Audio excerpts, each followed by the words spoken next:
আজকে আমি তোমাদের জানাবো কি করে তোমরা লোকাল ট্রেনে মাত্র ৪৫ টাকা খরচা করে যেতে পারবে পুরো দীঘা। হাওড়া টু দীঘা মাত্র ৪৫ টাকা। লোকাল ট্রেনের টিকিট তোমরা দেখে নাও, পার পার্সন কিন্তু 45 করে নেওয়া হয়েছে। আমি এই ট্রেনে এসেছি, মানে লোকাল ট্রেনে এসেছি, লোকাল ট্রেনে নর্মাল ভিড়ে এসেছি। তো তোমরা লোকাল ট্রেনে আসতেই পারো, কোনো সমস্যা নেই। তো আজকে আমি তোমাদের জানাবো কি করে তোমরা লোকাল ট্রেনে মাত্র ৪৫ টাকা খরচা করে যেতে পারবে পুরো দীঘা। হাওড়া টু দীঘা মাত্র ৪৫ টাকা। আমাদের কিন্তু হাওড়া থেকে পাঁচপুরার ট্রেনটা ছেড়ে দিয়েছে, যেটা ছিল ৬টা ২০-এ। ১০ মিনিট লেট করেছে, ৬টা ৩১ বাজে ইতিমধ্যে ছেড়ে দিয়েছে। এখন আমরা যাবো পাঁচপুরাতে, দেন ওখান থেকে আমরা দীঘার লোকাল ট্রেনে উঠবো।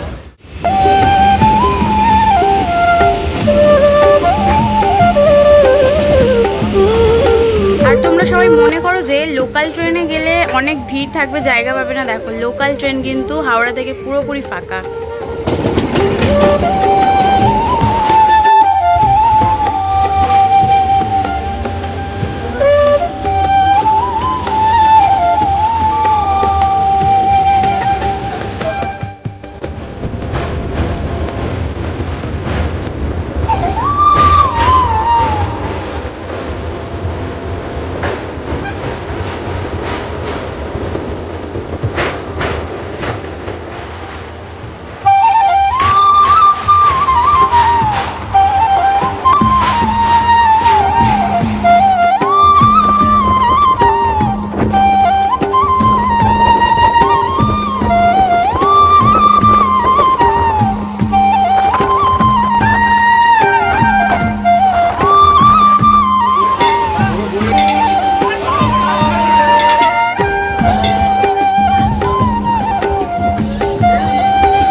এগারোটার সময় আমরা রয়েছি এখন দীঘা স্টেশনে।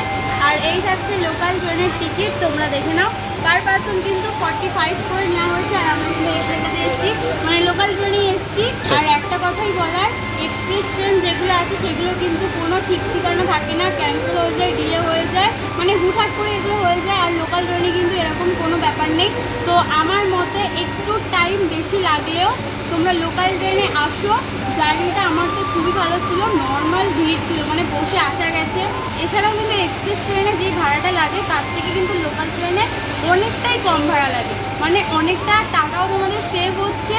একটু হালকা কি বলবো, ২০-৮ ঘন্টার সামথিং এরকম টাইম একটু বেশি লাগে। তাছাড়া কিন্তু আর সব কিছুই ঠিকঠাক আছে। যেরকম এক্সপ্রেস ট্রেনে নর্মাল ভিড় থাকে সেরকমই কিন্তু আমরা লোকাল ট্রেনেই নর্মাল